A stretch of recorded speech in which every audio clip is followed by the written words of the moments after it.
തൊഴിൽ മീഡിയയിലേക്ക് ഏവർക്കും സ്വാഗതം. നമ്മൾ ഇന്ന് സംസാരിക്കുന്നത് കുറച്ച് ക്ലിയർ കട്ടൊക്കെ ഉണ്ട്, ക്ഷമിക്കുക. കാരണം മഴ അതിൻ്റെതായ കുറേ പ്രശ്നങ്ങൾ, അങ്ങനെ ഇന്ന് റെഡ് അലർട്ട് ആയതുകൊണ്ട് വളരെ വളരെ വളരെ ജനങ്ങൾ മുന്നോട്ട് പോകും. നമുക്കിന്ന് പറയാനുള്ളത്, കുറെ കാലം മുമ്പ് ഒരു നടിയുണ്ടായിരുന്നു, അഖില എന്നാണ് ആ നടിയുടെ പേര്.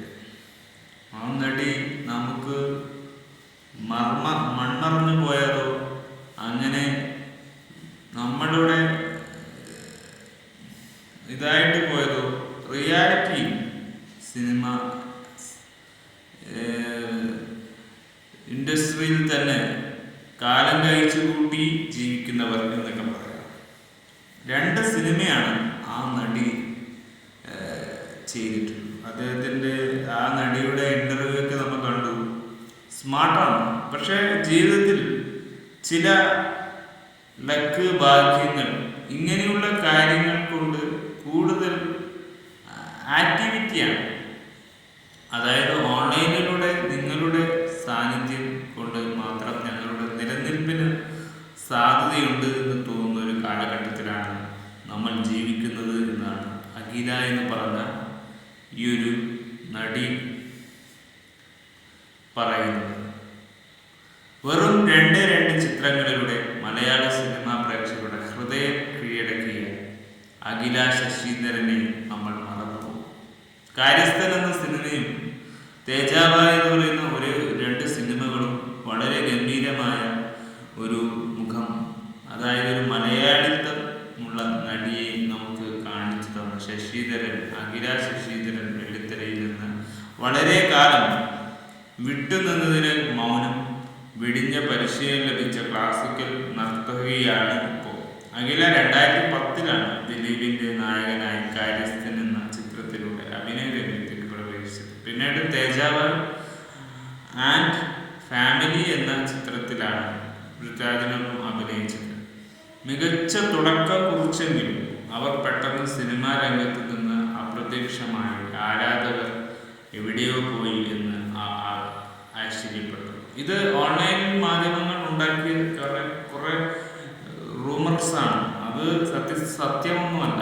അവർ സിനിമ ഇൻഡസ്ട്രിയിൽ തന്നെ ഉണ്ടായിരുന്നു, പക്ഷെ അവരെ കാണാനില്ല. കാരണം അവർ സജീവമായിരുന്നില്ല. അതായത് അവരുടെ പേഴ്സണൽ കാര്യങ്ങളും ഒക്കെ ആയതുകൊണ്ട് അവർ ഇതിൽ നിന്ന് വിട്ടു നിന്നുകൊണ്ട് അവർ പഠിപ്പുകളും അതിൻ്റെ കാര്യങ്ങളും അവരൊരു പരമായ പ്രവർത്തനങ്ങളാണ് അഖില പറഞ്ഞത്. ഒരു യൂട്യൂബ് ചാനൽ അഖിലക്ക് ഉണ്ടായിരുന്നു, ആരും ശ്രദ്ധിച്ചില്ല. ബിലോ ആവറേജ് യൂട്യൂബ് ചാനലായിരുന്നു. അഭിമുഖത്ത് സിനിമയിൽ നിന്ന് വിട്ടു നിൽക്കാൻ കാരണം മറ്റ് പ്രവർത്തനങ്ങളാണെന്ന് പറഞ്ഞത്. അതാണ് അഖില വെളിപ്പെടുത്തിയത്. ഞാൻ എവിടെയായിരുന്നു എന്നത് ചോദിച്ചാൽ ഞാൻ എപ്പോഴും അവിടെ ഉണ്ടായിരുന്നു എന്ന് പറഞ്ഞാൽ ഈ ഇൻഡസ്ട്രിയിൽ തന്നെ ഉണ്ടായിരുന്നു. സൃഷ്ടിപരമായ പ്രവർത്തനങ്ങൾ ഏർപ്പെട്ടിരുന്നു. അവർ പറഞ്ഞു, ഇപ്പോൾ ഞാൻ സോഷ്യൽ മീഡിയ വീണ്ടും പ്രത്യക്ഷപ്പെട്ടു.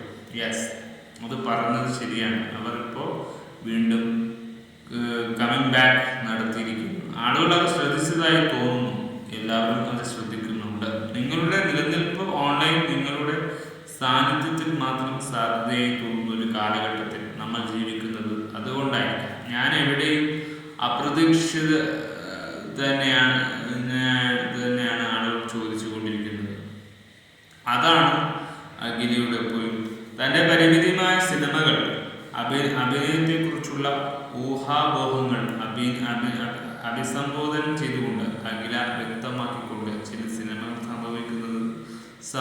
സംഭവിക്കാതിരിക്കുന്നതിന് പിന്നിൽ നിരവധി ഘടകങ്ങളുണ്ട്. സിനിമ സഹകരണ പ്രക്രിയയാണ്. അതിലും പലതും ഒത്തുചേരേണ്ടത്. എൻ്റെ 2 സിനിമകൾക്ക് ശേഷവും ഞാൻ സജീവമായി തുടർന്ന് നിരവധി ഷോകളിൽ പ്രത്യക്ഷപ്പെട്ടു. ഒരുപക്ഷെ ആ 2 സിനിമകൾക്ക് ശേഷം മറ്റൊരു സിനിമ റിലീസ് ചെയ്യാത്തത് കൊണ്ടാകാം ഞാൻ അപ്രതീക്ഷിതമായി എന്ന് ആളുകൾ കരുതിയത്. 5.5 വർഷം മുംബൈയിൽ ചെലവഴിച്ചതായി കലാരംഗത്ത് തൻ്റെ യാത്ര തുടരുന്നതായും അവർ പറഞ്ഞു. ഞാൻ ഒരു ഭരതനാട്യ നർത്തകിയായിട്ടാണ് തുടങ്ങിയതെങ്കിലും കഥകിലും പരിശീലനം നേടി. കഥക് എന്ന് പറഞ്ഞ ഒരു പരിശീലനം നേടി അത് വ്യാപകമായി അവതരിപ്പിക്കാൻ തുടങ്ങി. അവരെ കുറിച്ച് പ്രേക്ഷകരുടെ വീണ്ടും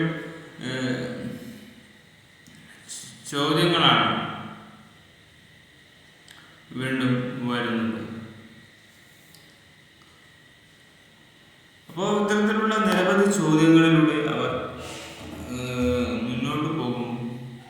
പ്രേക്ഷകരുടെ ചോദ്യങ്ങൾ തന്നെയാണ് ഇതൊക്കെ.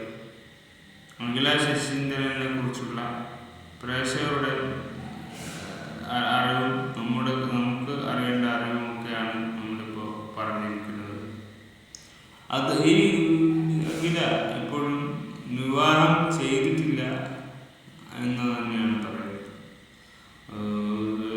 സോഷ്യൽ സയൻസ് ഒക്കെ വിദ്യാഭ്യാസം കരസ്ഥമാക്കി ജീവിക്കുന്ന വ്യക്തിയാണ് എന്നൊക്കെയാണ്. ചില പെൺകുട്ടികൾ വിവാഹം കഴിക്കാതെ അങ്ങനെ ഇൻഡസ്ട്രിയിൽ നിലനിൽക്കുന്നുണ്ട്. അതൊക്കെ ഒരു അത്ഭുതമാണ്. ഇത്രയും വളരെ ടാലൻ്റുള്ള ആക്ടേഴ്സൊക്കെ ഇപ്പോഴും സിംഗിളായിട്ട് തന്നെ ജീവിക്കുക, സിംഗിളായിട്ട് തന്നെ പോകുന്നു എന്നൊക്കെ പറയുമ്പോൾ അതൊരു ആകർഷകമാകുന്ന സംഭവങ്ങൾ തന്നെയാണ് എന്നതാണ്. എന്തുകൊണ്ട് വിവാഹിതയായില്ല എന്നൊരു ചോദ്യത്തിന് അവർ മറുപടി നൽകി. അത് ഒത്തുവന്നില്ല എന്നാണ് അവർ പറഞ്ഞത്. അതുകൊണ്ടായിരിക്കുമല്ലോ കല്യാണം കഴിക്കാതിരിക്കുന്നത് എന്നും അക്കാര്യത്തിൽ നിർബന്ധമുണ്ടോ എന്ന് ചോദിച്ചാൽ അതുമില്ല. എന്തെങ്കിലും ഒരു ശൂന്യത നികത്താനാണോ വിവാഹം എന്ന് ചോദിച്ചാൽ അങ്ങനെയൊരു തോന്നൽ ഇല്ല. ജീവിതത്തിൽ എന്തെങ്കിലും കൂടുതൽ ചേർക്കുകയോ അർത്ഥം കൊണ്ടുവരികയാണെങ്കിൽ അത് പരിഗണിക്കും എന്നാണ് അങ്ങനെ പറഞ്ഞത്. അപ്പോൾ ഒരു വളരെ ഫോർമുലയുള്ള വ്യക്തിയാണ്, വളരെ ചിന്താശേഷിയുള്ള, വളരെ ഗൗരവത്തോടെ ജീവിതം കണ്ടുമുട്ടുന്ന ഒരു ദിലീപിൻ്റെ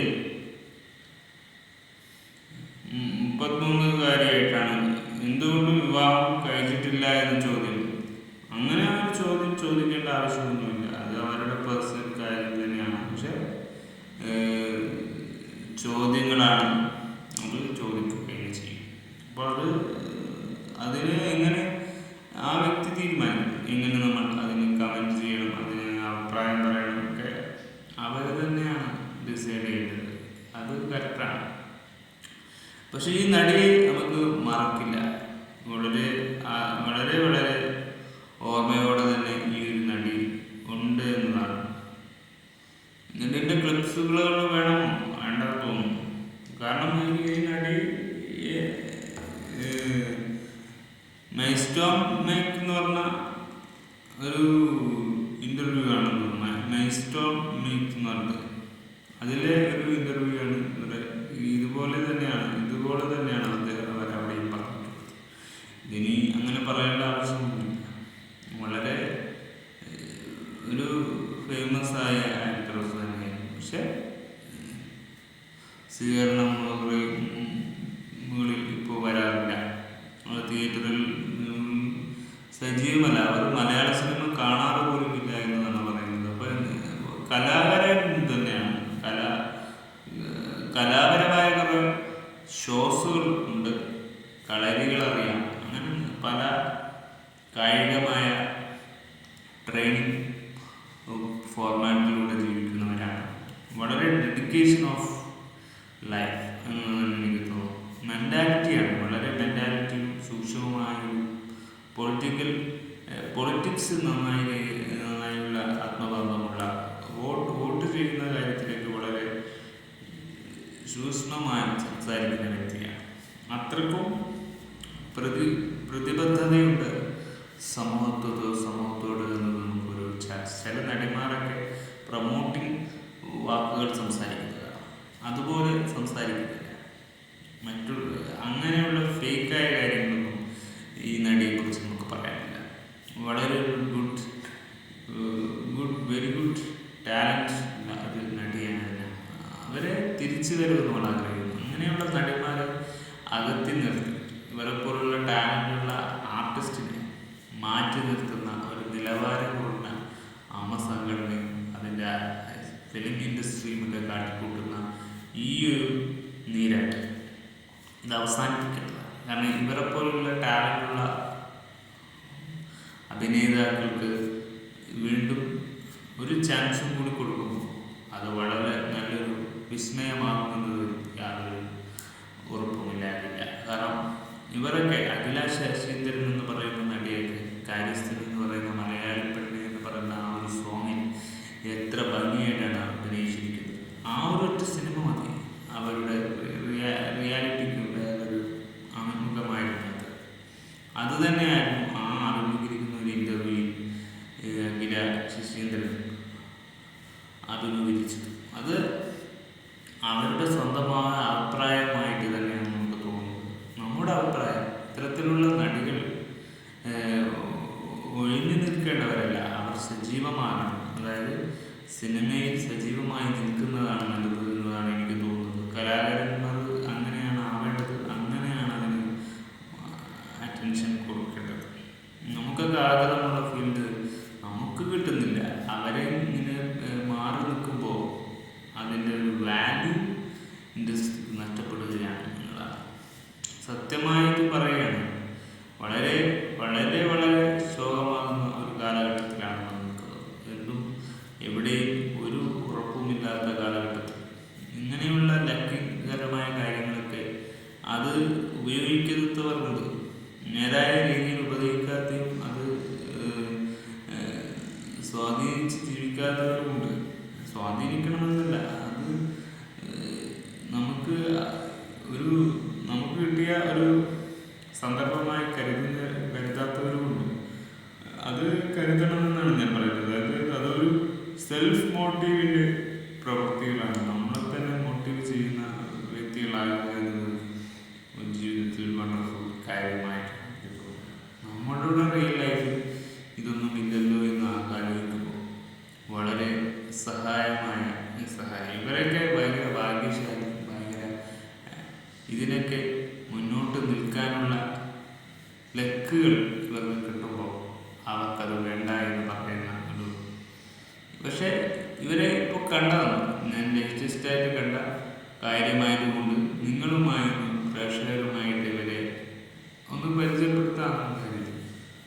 അഖില ശശീന്ദ്രനെ കുറിച്ച് അപ്പോൾ നിങ്ങൾക്ക് എന്താണ് ഇവരെ കുറിച്ച് തോന്നുന്നത്? ഇവരെന്ന ഒരു ആക്ടറസിനെ കുറിച്ചും ഇവരുടെ തിരിച്ചുവരവിനെ കുറിച്ചും നിങ്ങളുടെ അഭിപ്രായം എന്താണെന്നാണ് എനിക്കറിയുന്നത്. പ്രേക്ഷകരുടെ അഭിപ്രായമാണല്ലോ നമുക്ക് നിശ്ചയിക്കേണ്ടത്. ഇവർ തിരിച്ചു വന്നാൽ നല്ലൊരു സിനിമകൾ കിട്ടുമോ? ഇവർ തിരിച്ചു വന്നാൽ നല്ലൊരു സിനിമകൾ നമുക്ക് കാണാൻ പറ്റുമോ? ദിലീപും ഇവരും തമ്മിൽ വീണ്ടും ഒരു കോംബോ വരുമോ? മോഹൻലാലും ഇവരും വരുമെന്നുള്ളൊരു അഭിമുഖീകരണം കേൾക്കുന്നുണ്ട്. അതൊക്കെ സംഭവിക്കുമോ? ഇതൊക്കെ ഉണ്ടായാൽ മലയാള സിനിമക്ക് വീണ്ടും ഉയർച്ചയുണ്ടാകുമോ എന്നൊക്കെയാണ് നമ്മുടെ ചോദ്യം. ഇതൊക്കെ ചോദ്യങ്ങളാണ്. ഇതെൻ്റെ ഉത്തരം എനിക്കറിയില്ല, നിങ്ങൾക്കറിയാമോ എന്ന് തന്നെയാണ് ഞാൻ കമൻസിൽ ചോദിക്കാൻ ആഗ്രഹിക്കുന്നത്. കാരണം ഇതൊക്കെ ഇവർക്ക് ഇഷ്ടമുണ്ടെങ്കിൽ ഇവർ വരണം. കാരണം ഇവരുടെയൊക്കെ സാന്നിധ്യം സിനിമയിൽ ആവശ്യമുണ്ട്. കാരണം ഒരുപാട് പേർ വേർപിരിഞ്ഞു പോകുന്ന ഒരു കാലഘട്ടത്തിലാണ് സിനിമയിൽ. അതായത് ജീവിതത്തിൽ തന്നെ മണ്ണിൽ നിന്ന് തന്നെ വേർപിരിഞ്ഞ് വേറൊരു ലോകത്തേക്ക് പോകുന്ന മനുഷ്യരാണ്. അപ്പോൾ നിലനിന്നുകൊണ്ട് തന്നെ മുന്നോട്ട് പോവുക അതും ഒരു നല്ലൊരു സംഭവം തന്നെയാണ്. പക്ഷേ ജസ്റ്റ് ടെൽ ദ വാട്ട് ഇതൊക്കെ സംഭവിക്കുന്നത് എന്തുകൊണ്ട്? സംഭവിക്കേണ്ടതെല്ലാം സംഭവിക്കുമായിരിക്കും. അതൊക്കെ സംഭവിച്ച് കഴിഞ്ഞതല്ലേ. ഇനി സംഭവിക്കാൻ പോകുന്നതിനെ കുറിച്ച് നമുക്ക് സംസാരിക്കാം. അപ്പോൾ ഇതായിരുന്നു ഇന്നത്തെ കണ്ടന്റ്. കാരണം ഇത് ആരും അറിയാത്ത ചാപ്റ്റർ തുറന്നു തരുന്ന ഒരു കോണ്ടന്റായിട്ട് മാറുകയാണ്. എനിക്ക് വളരെ നല്ലൊരു കോണ്ടന്റായിട്ട് തോന്നും. ഇവർ തിരിച്ചു വരേണ്ട ആവശ്യം പ്രേക്ഷകർ.